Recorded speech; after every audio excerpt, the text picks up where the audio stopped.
All right, CarrieBlogger. So everyone, today we have a very special live me on the stream, and we're going to be doing a bit of a Q&A and just have a chat. So Carrie, thank you so much for joining today.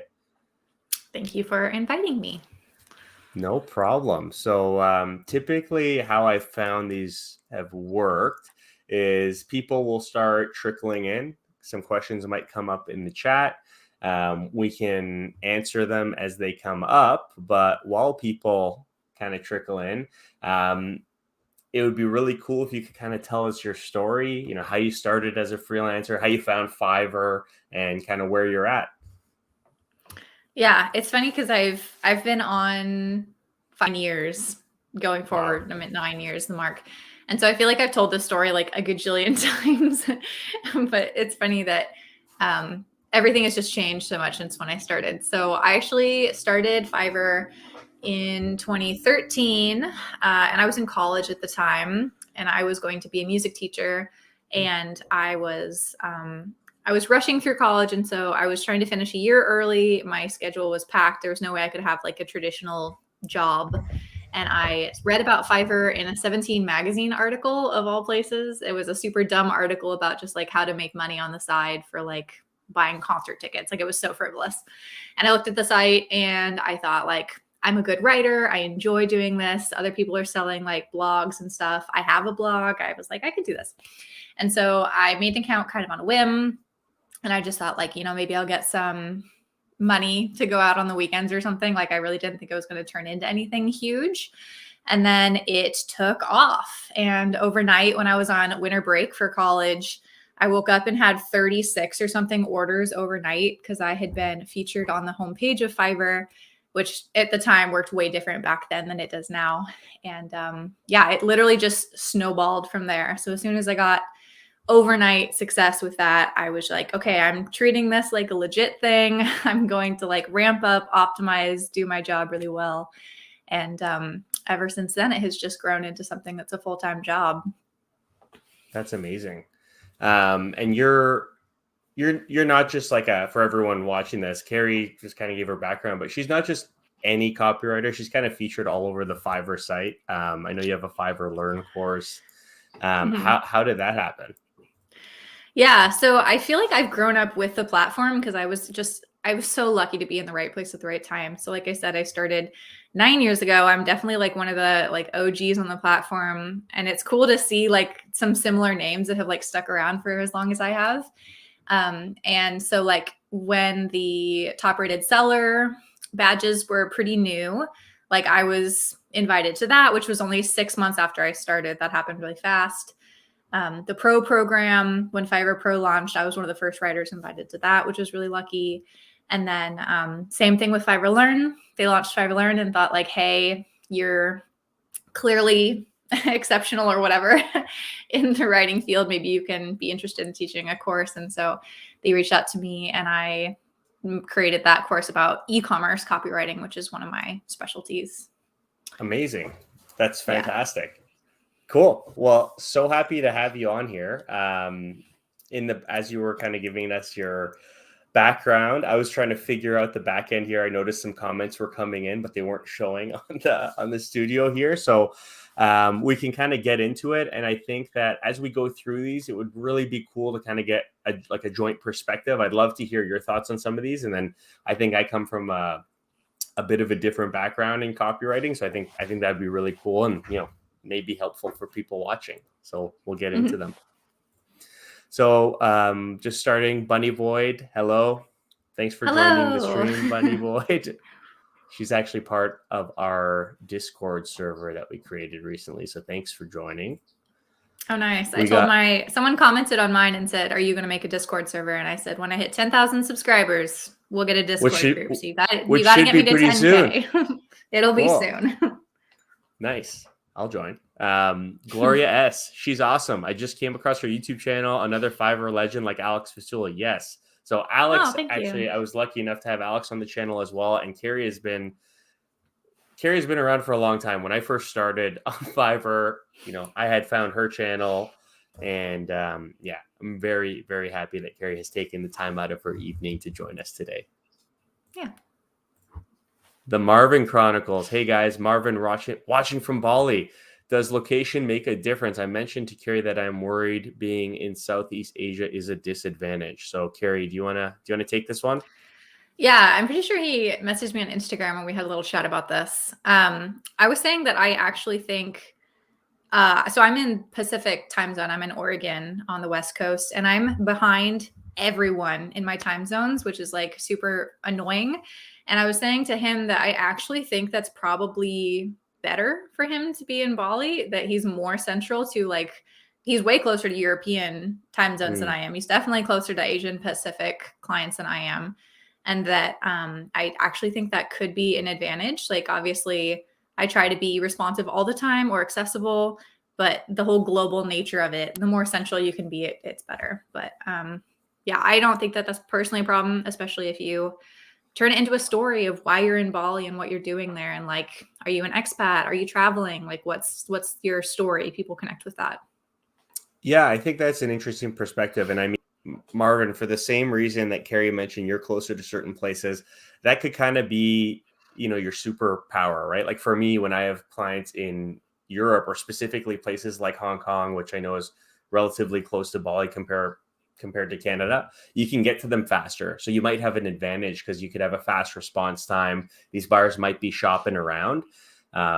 Yeah, so it could work in your favor for certain clients. And the reality is, being a global platform, it really is impossible to be best situated to just cater to everybody, right? Like that just we can't have it all. So no, yeah, I think that's a great question, Carrie. Thanks for your insight. But I think Marvin, just keep doing the right things, and I think if you're skilled at what you do, you can definitely find some success wherever you are.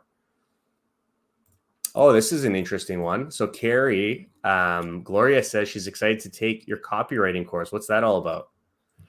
Yeah, so that's my Fiverr Learn course. I have a copywriting course about e-commerce descriptions that mostly dives into product descriptions for writing for e-commerce like Shopify, but also a little bit about Amazon, a little bit about website content. And if you want to find that, you can either find me just on Fiverr Learn and look me up. Or if you want to go to bit.ly/CarrieBlogger course, you'll get there as well. Bit.ly CarrieBlogger course. Just out of curiosity, what's the process like of creating a Fiverr Learn course? Is there like a long approval process, or how did that work?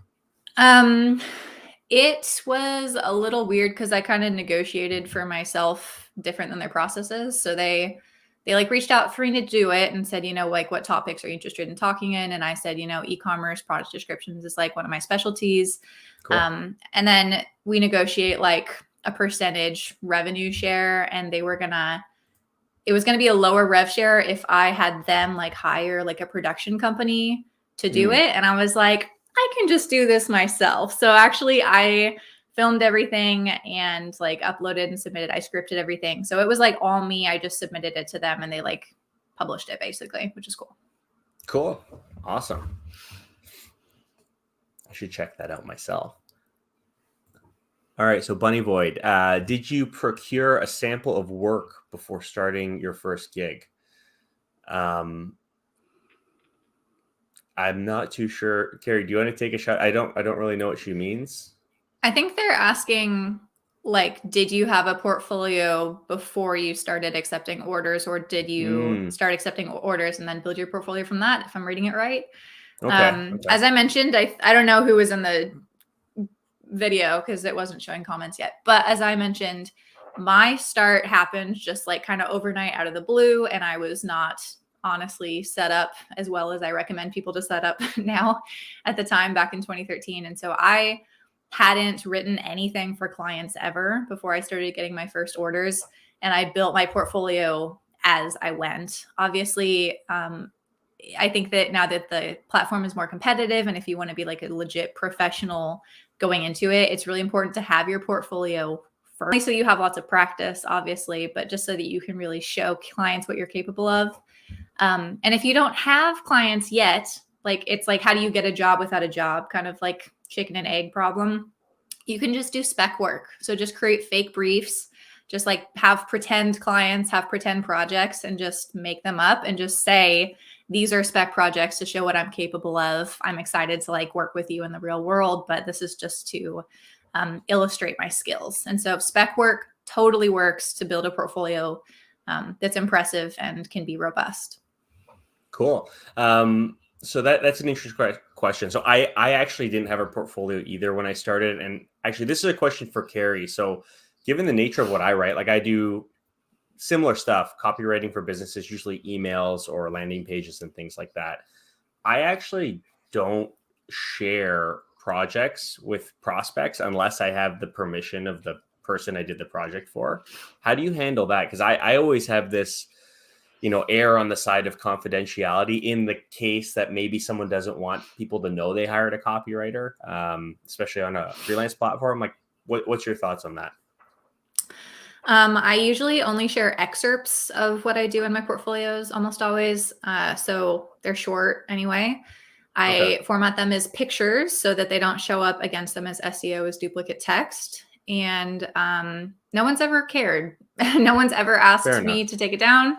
If a client ever has any kind of confidentially sensitive information or gives me that vibe, I obviously won't post that in my portfolio. But yeah, I've never explicitly asked. I've also never explicitly had a problem. Cool. Fair enough. Yeah, I imagine it's probably something along those lines. Maybe I should look into maybe adding some snippets of text. We'll see how it goes. Cool. We got James Katrakos in the stream. James is actually a friend of mine. James, thanks for joining today, buddy. I hope this is insightful in some way, but nice to have you. Bunny Void, you got a sub coming your way. That's awesome. Thank you for subbing to Carrie. Also, link to Carrie's YouTube channel is in the description of this video, as well as the new Discord server I created for anyone who wants to chat there. Cute Animal, love from Bangladesh. What's up, you cute animal? Cute name. Brad C. Hello. Hello. Okay, we got some. Brad C. also thinks you're his hero, or you are his hero. So nice. I always say, if you make it to the end of my videos, you are my actual hero. So people say no, you're my hero. I'm like, no, you're my hero. If you're watching, you're my hero. Yeah, we love that viewer engagement as YouTubers. I can relate. Okay, XOXO. Hello, I just have a question. Am I obliged to take every order on Fiverr, or do I have some freedom to accept an order or refuse it? For example, if I'm already working on an order from another client. I have thoughts on this. Carrie, if you don't mind, I'll go first, and then I'd love to hear your thoughts as well. So here's the situation that I have.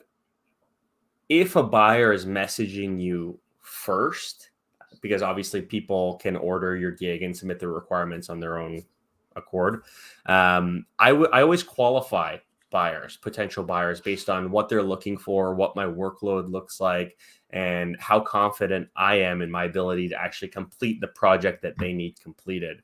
So in a situation where I feel like this might not be the best fit, or maybe I'm not the best suited, or maybe I just don't have the bandwidth, I think it's totally fine to tell a buyer that. However, in a situation where you have a gig set up, people can order the gig and submit requirements. In that situation, my feedback and my tip and advice would be complete the order, because having a canceled order or a late delivery is probably one of the worst things that I think can happen, aside from just delivering a terrible product and getting a negative rating in the early days. That's my 2 cents. Yeah, I would just add to that in your example of what if I'm already working on an order and someone else places an order, as a freelancer, you have to be really proactive about your schedule. You have to set yourself up so that no matter what happens, you have the bandwidth, the creative energy, the time to deliver an amazing product every single time. So if that means that you can only handle one order at a time, then as soon as an order comes in, then you need to be adjusting your delivery timelines. You need to give yourself more time, or you need to do something to, again, proactively take control of the situation. And I think that a lot of times freelancers are so worried about the algorithm, or they're so worried about the platform hurting them, that they don't take that control of their own situation. And then you end up with problems, because then you are overworked, or you do deliver a bad job, or you do have to cancel, and that hurts your rating. when all of that could have been fixed if you just had a little more like gusto of saying like, I need more time, I need more space, and just doing what's right for you. Because ultimately what's right for you is going to be right for the client. Yeah, I think that's a really important answer. And I think it kind of gets me thinking as well. Like, I think a lot of newer Fiverr sellers have almost like a reluctance or a fear to not deliver everything within 24 hours. Like, it's okay to take the time you need to deliver good work.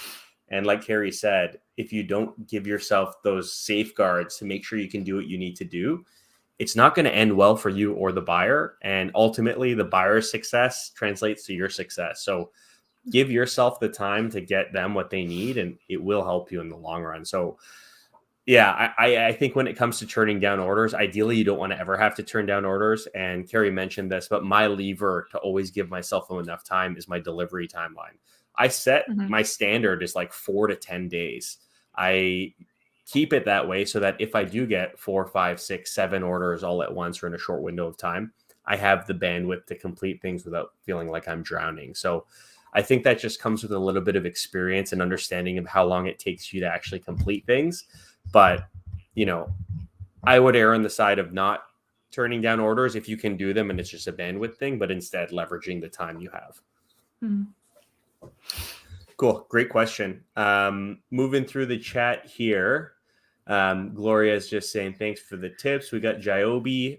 My girlfriend recently started writing children's books on Fiverr as a ghostwriter. Any advice for her? I'm not really, I've always thought about how people get into writing children's books, but I have no clue how I would have like a voice that appeals to children. Carrie, do you have any thoughts on this? It's not my niche. You have to like have the creativity and courage to just like jump into whatever corner of the writing world you're in and just like do that fully. So last week or 2 weeks ago, one of my freelance writing videos was like a creative writing challenge of like writing for the same prompt in 4 very different styles of writing. And all of them were not things I'm even comfortable with. And so it was like really fun for me too, to like put myself out of that comfort zone. And so it was like, you know, writing a tweet for a brand social media is completely different than like technical writing for an instruction manual or a fictional short story, or a radio script was the 4th one. And so like toss children's writing book into the mix.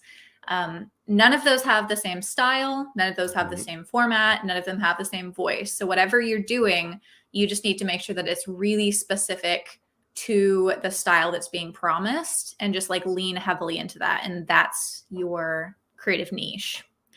And I think that sometimes when writers try to like be good at everything, we kind of just apply one style to everything. But like I said, if I wrote a tweet in the same style that I would write a short story, it would flop. Like that's not going to work. And so writing children's books, just make sure it's children's books, not like other writing stuck into a children's book.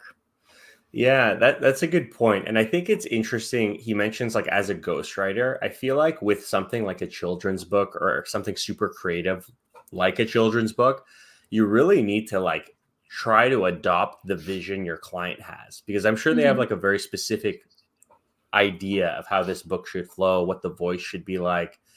It seems tough. I mean, my advice to your girlfriend would be to ask as many questions as possible before they place the order. Collect as much information from the buyer as she can, so that she's not really making any guesswork, not kind of taking any liberties with the text or, you know, whatever.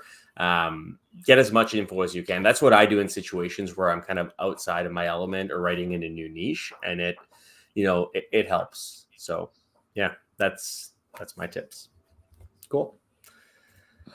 All right, kind of motoring through these comments. Thank you for the comments. Womanpreneur readings. I've seen her on the last stream. Thanks for joining us. She likes the ideas of sharing excerpts.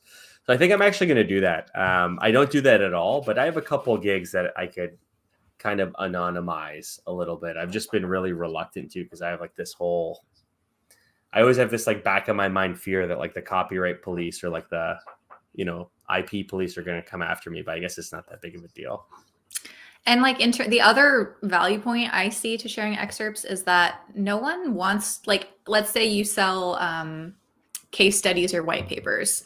No one wants to read a 9-page white paper. They want to read like the first 3 paragraphs of that white paper just to make sure that you like have command of the language, have a clear style, fit the brief. Like no one's going to read your entire portfolio. They just need to see proof of your work. And so having a bunch of small excerpts can share like the breadth of your experience, the range of your style so much more effectively than like 2 super long samples that are complete. Yeah, I agree. Cool. So Holly or Hollier, I'm a good writer, but having trouble finding a direction to put my energy into. Any thoughts on the profitable types of copywriting to focus on e-commerce blogs? What are the top 3? Ooh, I have an interesting opinionated answer here. Carrie, do you want to go first? Do I want to go first? I have an opinion too. Yeah. Okay. So yeah, you can go first. I was going to say number 1, do whatever you like. Like if you, if this is your business, it's something you don't want to burn out on. Don't only make your decision. I mean, it should influence your decision, but don't only make your decision based on the money or what you think is going to sell best. Like you have to like what you're doing and you have to really take pride in what you're doing. And so if you think case studies are going to sell like mad and make you the most money, but you think they're boring as hell, don't do that. And then the other thing I'm going to say from a more like technical or strategic side of things is that corporate clients are always going to have a bigger budget than a personal client. And so if you're like trying to sell blogs to bloggers who are barely scraping by with their little blogs, don't have time to make their own content, they're not going to have the budget to invest with you versus an actual company with a corporate budget who is investing for value to make a return. Like they're looking at investing with you for ROI reasons. And so anytime you can target that corporate client, you can definitely raise your prices and get more value out of it because you're delivering value to them that's going to pay them back over time. Yeah, good point. So my thoughts on this is kind of a little bit more blunt. So you say you're a good writer, but then you ask what niche you should get started in. My first question would be, have you written anything for e-commerce or blogs or anything like that? And where I'm getting with this is whenever I'm talking to someone, especially in something like copywriting, where you're usually selling something with an intended goal or result for your prospect, it's start with the thing that you can offer the most value doing. Like if you're a great writer and you're a great writer because you've written 10 short stories, which is a huge accomplishment, but now you want to start writing landing pages for e-commerce stores, but you've never done that before, I would say you're probably a good short story writer, but you're a total beginner when it comes to writing landing pages. And if you're trying to base what you do and where you sink your energy into based on what's quote air quotes most profitable based on what some talking head Mike or Carrie on the internet says, but you haven't tried it, I think you're doing yourself a disservice and maybe your potential clients, because that doesn't sound like you setting yourself up for success or them. So I would say as a good writer, dabble in different niches or different categories. Carrie mentioned this earlier.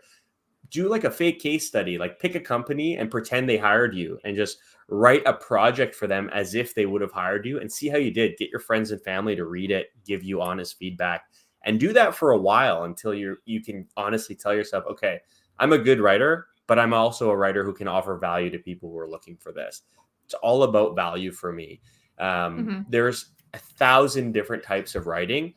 I'm probably, I would say, okay to better than most at like 2 of those various niches, and I would probably suck at the majority of what's out there. So if I were to start offering to write children's books for someone, for example, those books would not sell. My clients would not be happy, and I would have not really learned anything other than the fact that I rushed into something I wasn't ready for. So Carrie, I loved your answer. My answer is all about value. If you can offer great value to someone in the form of them hiring you and getting the results they desire, go for it. But just going based on most profitable, it's kind of a flawed mindset. And I know I put out a lot of videos that talk about, profitable niches, top gigs, whatever. Those are just to give you an idea of what's out there. When it comes to what you actually do, really has to be dependent on you and what you're good at. But yeah, thanks for the question. If you have a follow-up, feel free to ask it. This is what this is all about. And Holly, self-plug here. I don't know if you were in the video previously, but I do have a copywriting course on Fiverr Learn about e-commerce copywriting, if that's something you're interested in learning more about or something you want some activities to practice on. In that, I have some like practice activities as well and examples of my own writing and how I recommend doing that. So if you're interested in that, again, it's on Fiverr Learn, and you can get to it at bit.ly/CarrieBlogger course if you're interested. And if you subscribe to Carrie, I'm sure they could find their way there somehow. Absolutely. Right? Yeah. It's always in the pinned comment in the description of my videos too. Cool. Abhinav from the Discord server and also a regular commenter says, hello, sir and ma'am. Sorry I was late. No problem, man. Really happy to have you here. Thanks for joining. Art of War videos, just commenting on an earlier comment, taking multiple orders. What's the issue?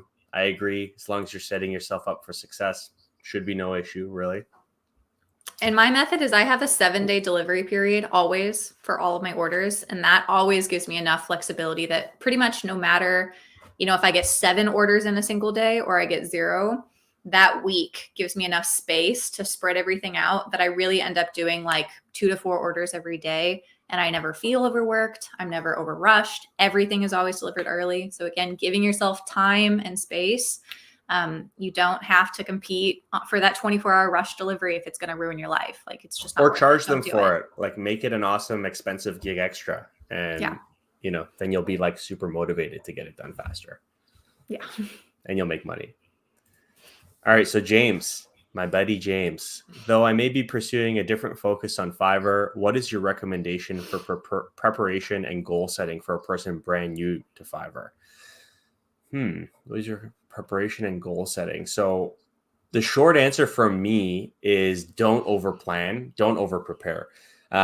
Obviously, make sure you're set up to offer value and are skilled in a service. But I find I'm guilty of this with Fiverr, with this YouTube channel.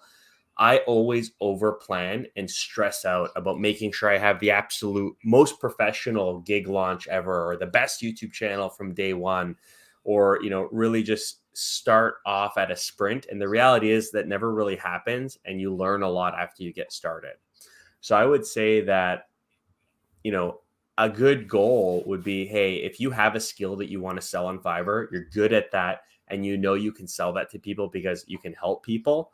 Set a goal of, hey, I'm going to have my Fiverr profile created, a great profile picture taken, a great profile description, maybe take some Fiverr certifications by like 30 days from now. Like just set a date that it'll be done and live. Then you can set the next goal of like creating your first gig or your second gig, things like that. I would just get started. If you know what you want to sell and you have the ability to sell it, I wouldn't over prepare or over plan. Carrie, what are your thoughts? Yeah, I'm a little backwards on that. I think that I see way too many sellers who start out not fully invested, and then they wonder after 2 weeks why they're not getting orders. And it's like, well, your account's only half set up. It's like, and then I feel like you lose momentum or you lose steam that way. And so similar to your whole, like, obviously set small goals, the way I tackle everything in my life is I give myself a deadline and I work backwards from that deadline in small goals to get there. So same thing, like in 45 days, if that's going to be your official Fiverr launch, then before that, you're starting with your portfolios. Then you're working on your gig images. Then you're working on your photos. You're working on your descriptions. You're setting your prices. You're like scaling all those things with small little goals. But at the end of that 45 days, when you're officially launched or ready or whatever, I think you need to be all in. And I think so many people that I see fail because they don't ever go all in and they don't ever get to the end of that planning phase, and they just kind of half-ass it and then wonder why it's not working. So I would just say a little bit of like caution on that, of like, don't expect it to take off if you didn't actually put your whole heart and soul into it. Yeah. And that's a great point. So I'm going to rephrase my answer. I would say don't over prepare. Don't over plan. Like don't plan yourself into paralysis. But if you're going to do it, you do need to go all in and jump in with both feet. I've get so many emails of people are like, oh, I created a profile a year ago. I got all these orders. I didn't do them. I forgot about it. Now I'm back. And, that person didn't go all in, obviously. Right. And that'll burn you. So if you want to do something on Fiverr, I think you should start the wheels moving to do it. But like Carrie said, if you're going to do it, you can't blow these things off. Like, do it right, respond to people, deliver work, be on top of it, treat it like a business. Even if it's your side hustle, people hiring you, a lot of them are businesses. They don't want to feel like they're working with someone who's kind of doing this out of their garage while they're like doing their real passion of carpentry, or just this is like their back of mind project. They want to know that you're all in. So Carrie, and you have to treat it like great answer.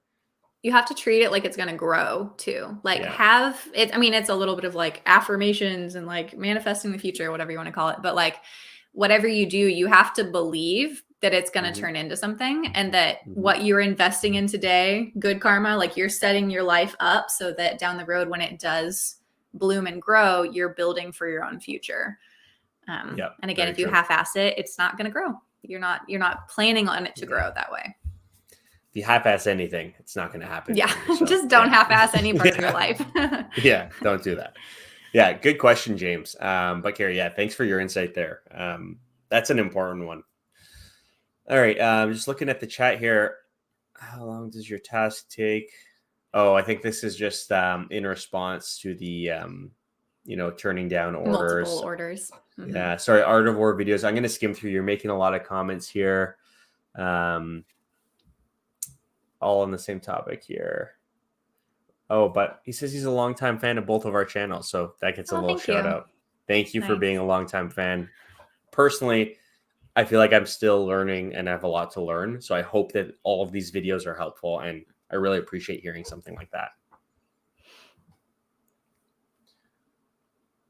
Okay, so Gloria, I just got my resume writer certificate and will be creating my first Fiverr profile. I'm overthinking everything, don't have any professional headshots. What should I focus on the most? So in terms of the not having professional headshots, like I personally take a lot of pride in my profile and I think it looks really professional. And I will tell you that every single thing I have done is done by me. Like I did not hire a professional. I literally set up my camera on a tripod and took a million pictures of myself in my office, and I figured out how to edit them, and I did my video and I scripted it. And like, you don't have to spend money on stuff, or you don't have to like do it professionally or even like old school business way. Like if you do it yourself, figure it out, take pride in creative like intention in what you're doing, and just do something you're proud of. And so like, but look at Gloria's headshot. This looks I know it looks gorgeous. Great. That's fine. Yeah. You just need to, when you look at your profile, you need to feel like it reflects you and your authenticity and your skills and your professionalism. And if you look at that and you say, ooh, that does look amateur, or that doesn't feel like me, then yeah, you need to do something different. But every part of your profile and your portfolio and everything you do should feel authentic. And that's like, I think what's so important to translate to clients more than anything. Yeah.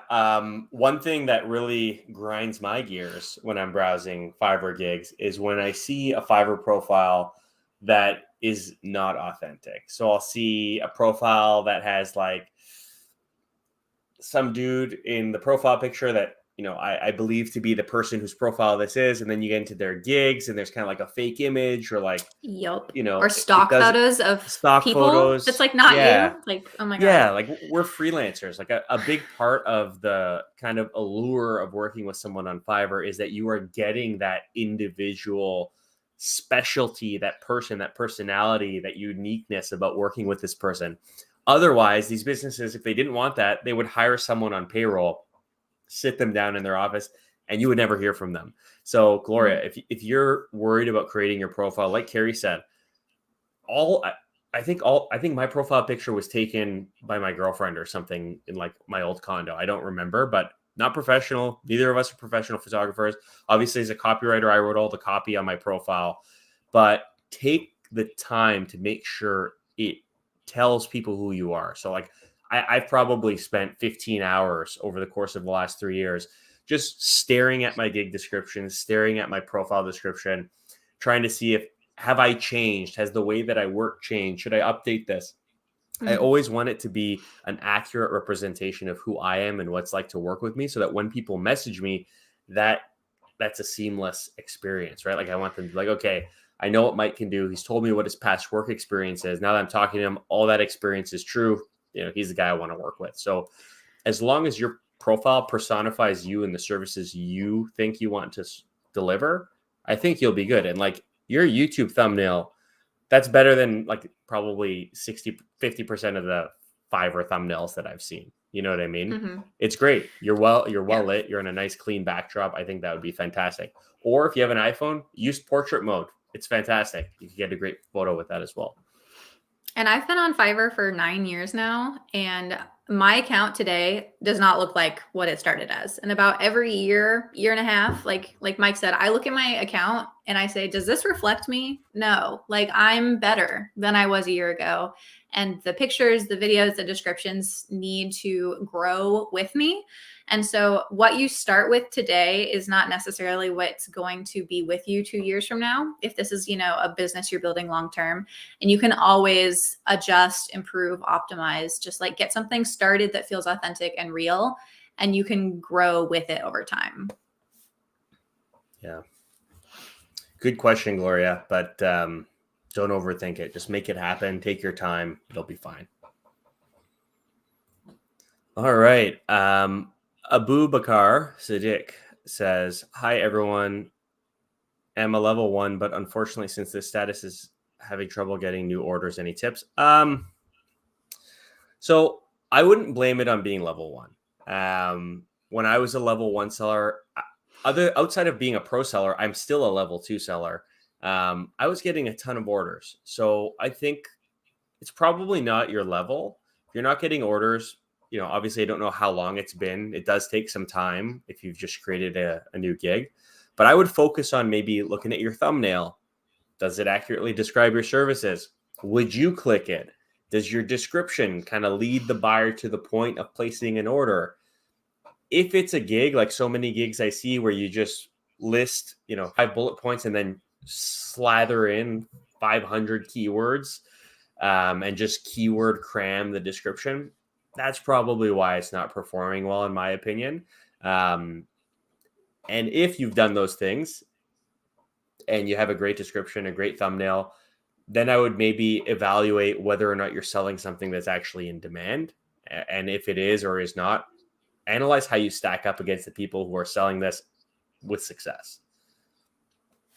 And sometimes I hear, there's a lot of like conspiracy theories on Fiverr and all over, about 0.05% of them I put stock into, to be honest. And one of them is like, oh, the second you get up to a new level, you're going to get shadow banned and take a big dip and whatever.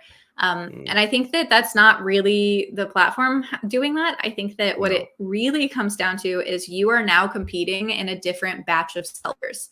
So maybe within those new sellers who didn't have any credibility, people were half-assing it, you're not up against a lot of high competition. Now that you move up into level 1, you're put against people who are taking it more seriously. You're putting it up against people who maybe have more accurate keyword usage and have their metadata set up better and better thumbnails, since you're not getting so many clicks. And you might have to reassess your strategy and see, how do you stack up against people in that higher tier, more professional group, so that you actually are ready to compete with them? And like I said, I don't think it's the platform hating you. I don't think it's the algorithm taking shots. You just have to assess how your business is going to change over time and staying really competitive and meeting the market demand. Yeah, great answer. I always say look internally first before you start making all of these reasons, like my level, my this, my that. There's always going to be people better than you, higher ranked than you, with more experience than you. Doesn't mean you can't succeed. And I think that's, way down on the pecking order of reasons you might not be getting an order, in my opinion. Yeah. Before we get to the next question, Gloria S., $20 coffee on me tomorrow. Thank you so much. Wow. Thank you. That is amazing. That's the biggest super chat I've gotten on this channel so far. I'm really happy to have you here and happy to answer your questions. And, this is a really solid affirmation that this was helpful. So I'm so happy that we could have been helpful to you. And thank you so much for joining today. Really appreciate you. Just scrolling back up. Gloria, thank you. That made my night. Thank you so much. Okay. Oh, this is an interesting one. How to increase prices? What should be the strategy? I think this is a way more complicated answer than this question is asking for. I would say the short answer is to just edit your Fiverr gig, go to the pricing tab, and up the price. Like, it doesn't have to be super complex, especially if you're starting out and you're selling everything for $5 and you're underpricing as a strategy to get early orders. If that's the situation you're in, up the price, see what happens. The first couple of times I bumped my price up from $5 to 15 to 25, almost had no impact on what I thought it would. Lower impressions, lower clicks. People get that you're probably starting at a low price in the early days.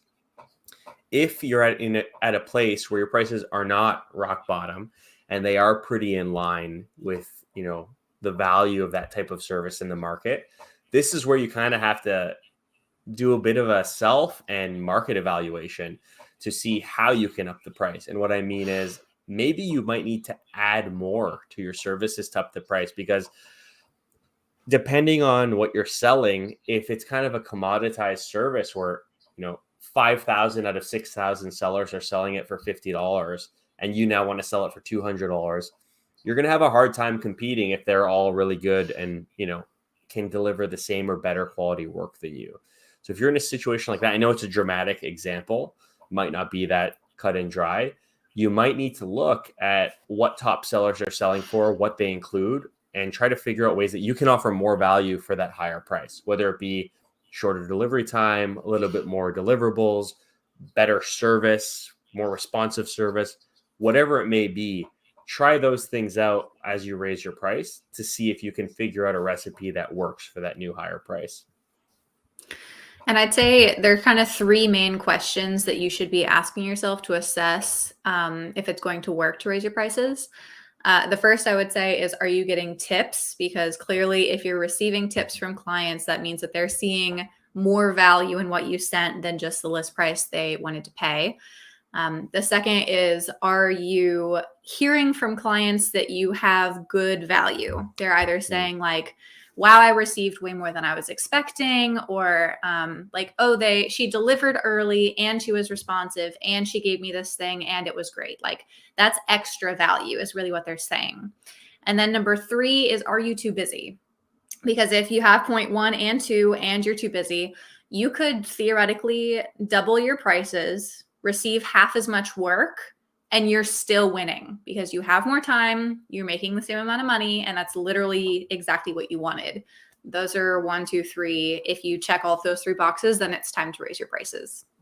Yeah, good answer and good question. That's so many people are probably in that boat. So thanks for asking. This is an interesting one. Is a 10K month possible without outsourcing? I haven't had a 10K month, but I think the obvious answer is yes. Carrie, you might have had a 10K month. Yep. So I make $125,000 a year right now, and I'm not outsourcing ever. Everything I do is entirely by myself. I don't recommend outsourcing. I have a pretty bold video on my channel calling out some of these scammy outsourcing strategies. I think it's really kind of a shitty thing to do in about 85% of the scenarios. Yep. And I think you just focus on building a business that values your time and delivers real value. And yes, 1000% you can make 10K months by yourself and love your job, which I do.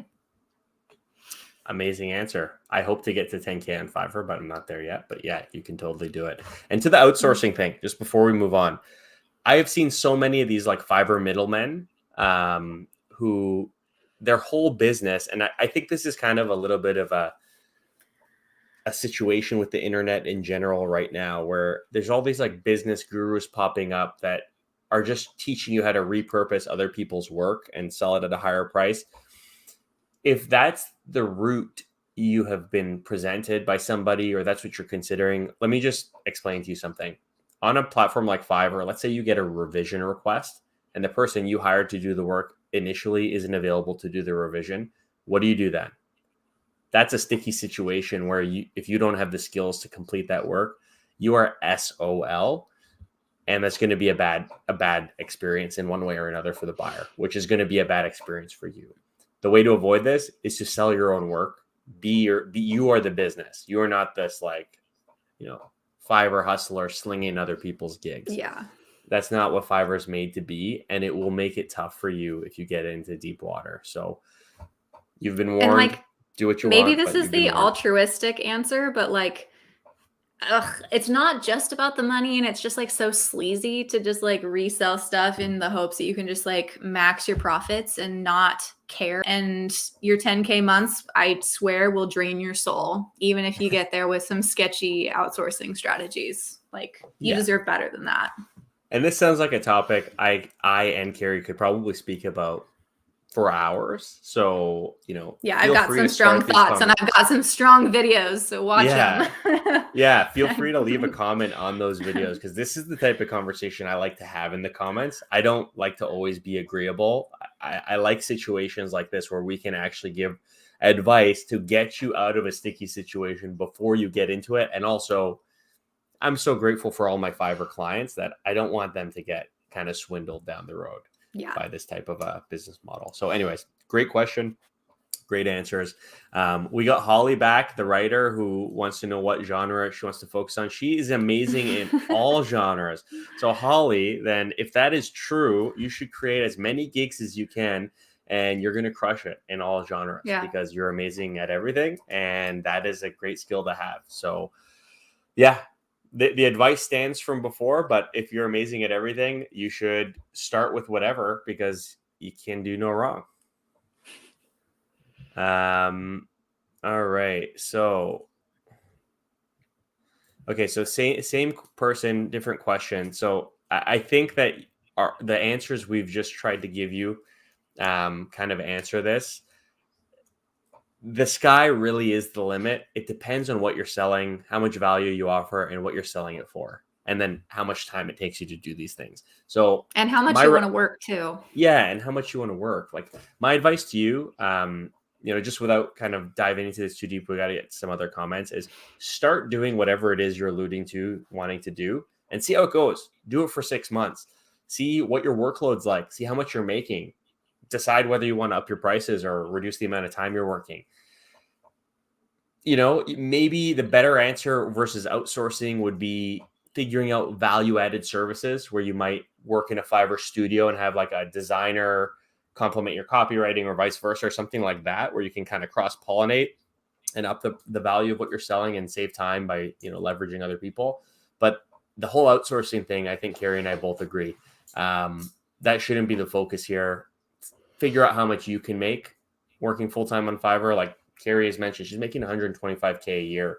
And I'm sure, just based on the fact that she has the time to be on this stream, and I see her traveling on YouTube and stuff, she could probably dial that up or down depending on how much she wants to charge or how much she wants to work. So she's probably got some headspace to grow. So look at that, 125K. You could probably do that too. I would go down the path of figuring out how you can get to like whatever your number is, and just stop worrying about the whole outsourcing thing. Yeah. In terms of like how much can someone scale, I'll be super honest. Like, I'm in the top 1% of sellers, or, less. Like, I'm very successful in the platform, and I've put a lot of work into growing it over the 9 years to get here. And so realistically, don't think you're going to jump in and start earning 100K. Like, I don't earn not realistic. It's not. Yeah. So like, I want to be like an inspirational woohoo, like it's possible, which it totally is, but like, be realistic. The other thing is, people often come at me and are like, wow, you earn 125K. Like, that's awesome, which yes, it is. But they're like, you only work, 2 to 4 hours a day. If you worked 10 hours a day, you could make $600,000. And I'm like, I super could. I don't want to. Like, how high you can scale is pretty much infinite. You can go as high as you want if it works out. But again, is it a life you want to live? And like, that, I think, is the core of what freelancing can offer for you. And just don't overlook that just for the money. Again, maybe altruistic. It's not all about the money. No, you got to like what you're doing, because you're going to spend some time doing it. Like, I'm at the point, even just as a copywriter, there are certain projects or business types or industries that I hate working for, that fall into, like, maybe we could call them the internet scammy bucket of businesses. And I turn them down because knowing a lot of the types of people who run these businesses, I am, in my arrogant opinion, far more talented as a salesperson and a copywriter. I could probably help them sell and make a ton of money in the process. I don't enjoy it. And I don't, that's I don't want to say dirty money, but it's just like, that's not who I want to be. I'd rather spend time on a stream with Carrie for an hour, not make that much money, and actually feel like, okay, so many people have found this helpful. Maybe they're going to be off to a better start because of this. It's like, what do you want? Like, who are you as a person? Like, what's important to you, right? Like, it's not the money is not everything. Like, it's definitely does not. Integrity like hinge at the heart of your business? Yeah. It should. Like, do it for you. I hope so. Have integrity. Yeah. Yeah. Good answer. I'm liking where some of these are going. Junaid says, buyer request is not working for me, so I joined Facebook group in my web niche. One of my made friends said that he will give me a review. Ooh, I already don't like where this is going. When he will get sales after helping him. Am I on the right path? I don't want to say you're not on the right path, but this is not the right thing to do. Buying reviews, trading reviews, this whole thing, you're focusing on the wrong things, right? The amount of time you spent finding this person to trade a review for you, you could have reworked your gig description. You could have, reached out to some businesses yourself and sent them your Fiverr link telling them you do a certain thing and they should check you out. This is not productive for you, because maybe you get one review that sneaks in at 5 stars, but let's say Fiverr does give you a little bump. You get some impressions, you get some clicks, and then you just totally bomb. What was the point? You didn't take the time to master your craft and you're trying to game the system. That's not going to help you, right? Focus on putting in the right reps, do good work, find the right clients, be honest with them. And, it's more of a marathon than a sprint. These types of fast solutions, I don't think they're ever sustainable or a good idea. So, yeah. 1000%. Yep. Yeah. That's an easy answer. I went way longer than I needed to, but anytime someone's trying to do something that's not the way that Fiverr is meant to function, err on the side of probably. And again, integrity, right? If you're buying that and you feel even in your gut a little bit that this isn't an honest review, that I truly believe that the work values that, I'm a big one on integrity and just do the right thing. It's good karma. And good karma. And it will actually help you make more money in the long run. So selfishly have integrity. You know what I mean? Whatever you need to hear to do it, just do it. Yeah. Integrity is strategy. Yeah, exactly. Okay. I love, these are getting really good. I like it. Naimul says, is more gigs create more business? Not necessarily, right? If you just create a bunch of gigs, maybe they're all the same gig, or some gigs are relevant and desirable and have a demand, some don't. It depends on what gigs you're creating, right? If you only have one service that you're really, really good at, create one gig for that service. If you can sell 4 different things really well and be competitive and offer value, sell 4 gigs. If you can sell 4 gigs and offer value and do well, that means more business than just creating one. But it's going to depend on your abilities and what the market says. And again, doing things the wrong way, if you're creating 8 gigs that are all really for the same thing, hoping that by putting it in 8 different categories, it's not going to help. You're trying to game the system. You might get flagged. You might get, put down in search because you're clearly having repeated gigs, which isn't allowed anyway. Again, just do the right thing and do it for your clients. If it makes it harder for them to order, if it makes it harder for them to find you, it's not going to help in the long run, even if they technically did get to your gig because you have multiples. Yeah. Good answer. So just jumping back to one more response from Holly. She says, she has no desire to make videos or have my face all over my profile. I stand by my work. I want to level anonymity. Oh my God. I stumbled on that. Anonymity. I can't do that one right now. Thoughts on this? So she says, and the next one, she says, this is her profile photo. So I'm confused because that seems to be you. That seems like your face. So I would do I it. would just go with it. Yeah, it's working for me here. So I think you kind of unknowingly answered your own question. So, and I've heard from Fiverr internal staff that they have very clear data that people hire people. Like that's a very clear trend. They have proven in data, they have proven in conversations with business owners who are buying on the platform, and people trust faces. We want to connect with another person that's actually reliable and believable. And if you put a stock photo of a smiling person in an office and just have that 8 times on your profile, it doesn't look real. Yeah. If you want to just be behind a logo, people don't have that connection and that genuine trust with you. That's so valuable. And Holly, and there are ways to do it anonymous, but it's not as effective. Yeah, like I call those PowerPoint slide profiles. Like, you know what I mean? Like, yeah, Holly, your photo looks great. Yeah, I think that's a great picture to use if that's the one you want to use. Can't go wrong. And I think that's much better than not having that. Ismail, I'm from Pakistan. I follow you both. Cheers, my friend. Thank you.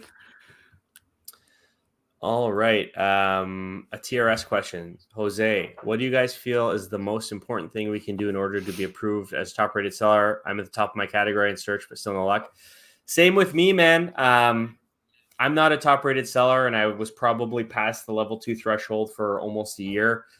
I applied to Fiverr Pro, and I got in. That's what I did. I don't think being a top-rated seller necessarily is the key to success. Like, I know a lot of level 2 sellers who make a killing, and I think Fiverr is probably not admitting as many people because I think it cheapens what it means to be top-rated. So just keep doing what you're doing because you obviously can't control something that's a manual selection process. Yeah. And I'm top rated. I have been for almost the whole time I've been a seller, and it's definitely less common now, again, because they're trying to keep it pretty exclusive and selective. And so again, just focusing on incredible client outcomes every single time without fail. And I've also heard that part of it is just market driven. So when they promote top rated sellers, they're trying to promote sellers that match search trends and what buyers are actively looking for. And so if you're offering gigs that aren't trending or aren't matching what the platform wants to promote, that's not necessarily a you problem. It's just that they're trying to push what's going to be most successful for everyone on the platform. So again, it's not make or break. It's not going to ruin your business if you stick at level 2. Just be okay with the fact that you might not be picked, and that's okay. I'm not picked, and I don't think I'll ever be picked. Copywriting is such a saturated niche now. You have legacy, awesome pro sellers and top rated sellers like Carrie, but it doesn't bother me because if you're doing good work and you're getting orders, who cares? It's just a badge, right? Your repeat buyers will be repeat buyers. They'll come in, they'll do their thing. Don't stress. I'm a new seller and a master's degree in chemistry. If you're asking what you should sell, I have no clue. I bombed chemistry. I sucked at it. But if there's a market for, I don't know, maybe like if I really wanted to give you an answer, maybe if you created a gig targeting cosmetics companies, and you help them devise like formulas or whatever. I know they hire chemists to do that. Maybe, I don't know if it's a big category on Fiverr, but yeah, sounds like you're probably pretty smart though, and you probably figure something else out.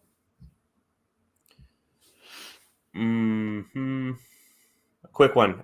Let's just answer this question without diving into it. Should I name my gig like the average all right for your blog, or a niche name like all right education real estate content? I think the niche name is always best. Pick a keyword that's relevant. Carrie, niche. Yeah.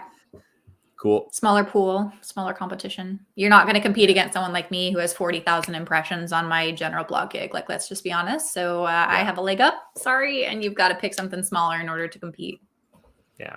Good question, though. Jumping in here. So I'm just skimming through. Our chemistry person said, I have a chemistry gig on Fiverr. Please suggest me any easy skill for learning. I mean, I don't know, man. You're a chemist, so you're smart, you're good at math, you're good at chemistry, you're good at all these things. No real skill that will net you a lot of money on Fiverr is going to be necessarily easy. Typically, gigs that command higher prices either have a higher learning curve in the form of requiring a lot of experience or a lot of education or combination of both. So I think you got to figure out what you might want to do and then just go down the path of learning how to do it. All right.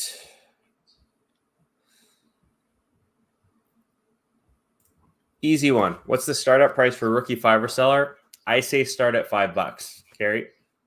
I say start at the price that you're worth. I don't say start at $5. It's going to be a problem if you're a amazing person with years of experience, an incredible portfolio, and they're looking at you saying, why the heck is this guy for $5? If you're a rookie with no experience, then maybe you need the experience first anyway. Let's say that. But yeah, match what you're worth and then back it up. Fair. I like both answers. I'm super anti $5. Yeah. So I'll rephrase again. Carrie's making me rephrase a lot of these. I started at $5 as a very experienced email copywriter. So I did my job. It was just a marketing kind of thing for me, but I think Carrie's answer makes sense as well. Commanding the price that you're worth. I think there's something to say about the optics of that in the buyer's eyes, and I think that can help you. Yeah. Okay. Let's see. Hello from Arizona. Love you guys. I'm almost ready to get started, but I got scared that I will be a flop. Should I just take the plunge and give it my best shot? Keith. So Keith, I think we've kind of addressed this. What are you selling and are you good at it? Are you confident at it? If you are, Carrie's advice from earlier is dive in with both feet, create an awesome profile, awesome gig, and get started. If you're not, maybe you need to marinate a little longer and practice and develop those skills before you start. But, good luck to you. Real quick, we got another super chat from Luxury Card Store. I'll see Gloria's $19.99 and raise it a penny. Now I'm the highest super chat. Haha. Good solid Nice. Fiverr tips are easy, worth an Andrew Jackson. You guys should transcribe this video into an ebook and or lead capture. Thank you so much. I really appreciate it. It's so nice to see these super chats coming in. I think that's a hilarious comment. Gloria, we still love you. All right. Let's see. I do have something at 8:30 planned, so we need to wrap this up pretty soon. Okay. We will take like 3 more. Is that okay? Yeah. Yeah. Okay, cool. Thank you so much for coming. Sorry, I totally lost track of the time. You all have been awesome with the questions. Let's see. Let's pick a good one here. I probably talked too long anyway, so. I'm guilty of that as well. Farhad says, how should I tell a regular client to pay more for each project without making things weird? I know that over the years when I've raised my prices, sometimes I'm worried about that I'm like, how do you keep that relationship going? My line usually is, my line always is that my prices are set to reflect the quality and consistency of my work. I say that whenever people ask for discounts. I say that whenever people ask for like bulk volume subsidies. And the same thing is true if I raise my prices, especially if a client worked with me like a year ago and they come back and they want the same price. I'm a different writer. I have more experience and I'm going to charge appropriately for that. And if they say, ooh, I wasn't expecting that, then I might offer them like a discount in between the 2 prices, or I'll say I'll offer the old price as a transition. But I'm clear about what the value is that I deliver and what that's worth. And across the board, people really resonate with that and respect that. And very rarely is it a problem. Yeah, I agree. And if it is, you don't want to work with them long-term anyways. Yeah. All right. One more after this, and then we're going to let Carrie go. Jessica says, how did you guys get into copywriting? Any tips that can share for us beginners? Carrie told her story at the beginning. So if you want to kind of rewind to that, she kind of explained how she got into it. My story is not really similar, but I've always loved to read and I wanted to get into writing novels. And I found Fiverr as a way to get me to practice writing every day with the incentive of potentially making money. And that's how I stumbled into it. My number one tip, if you're just starting out, is to write every day. Just sit down, whether you pull a writing prompt from Reddit, there's a great subreddit called Writing Prompts, or just start writing about your day. Write every day. get into the habit, start with 10 minutes, work your way up to like an hour or 2 hours if you can, because that's what it's like when you're a copywriter. You have to be able to sit down, review your project brief, and go. Otherwise, you're And going to have dive a really in hard fast. time. Yeah. You have to be able to Otherwise, start and just do it. Yeah. Because you don't want to waste too much time either, right? Like I've kind of worked my prices and my gigs down to a point where I know approximately how long it'll take me to do a specific thing. If you can't improve that speed and it's like a new huge endeavor every time, it's going to be tough. So my tip for a new writer, write every day, see if you can do it for 6 months. Yeah. All right, last one. This is the last one. Carrie, it's been awesome having you here. Thanks. I really enjoy this. This is an interesting one that I don't really know the answer to. My partner and I share our workstation Wi-Fi. Are our accounts safe? So I guess this is asking, because Fiverr doesn't like people have multiple accounts. I know that they do that based on the payout method, I think. Carrie, do you have any feedback on this? I don't know. I'm not sure. Yeah. But I would say that they're not just gonna, as far as I know, again, maybe I'm giving them too much credit, but I doubt that they're just going to automatically ban one of your accounts or delete them. I think more than anything, you might like receive a warning message or something. And in that case, you'll message with customer service and say very clearly, this is my account. I offer writing. This is my husband's account. He clearly offers logo design. We're not the same person. I don't think that that's going to be an issue for you. If you're selling identical services with the same Wi-Fi, like, yeah, that might look a little sketchy. But yeah, I don't think it's that big of a deal. Yeah. And if you're really worried, just message support and ask. You know, that's the easy. Be proactive. Solution. Yeah. Anyways, this is going to be it. We're going to wrap this up. We just went for just about an hour and 10 minutes. CarrieBlogger, everyone. Carrie, I'm so happy to have had you on the channel. I've been following your channel for a while, and everyone who's just dialing in who doesn't follow Carrie, there's a link in the description. If you want to get into copywriting, she also has a course on Fiverr Learn that you can purchase, and she'll get a little kickback out of that, which I'm sure she would appreciate. So, yeah, thank you so much, Carrie. I really hope to have you again. And yeah, thank you. Thank you. Thank you guys so much. Yeah, and thank you everyone for joining. New video coming out Monday. Thanks again. Take care.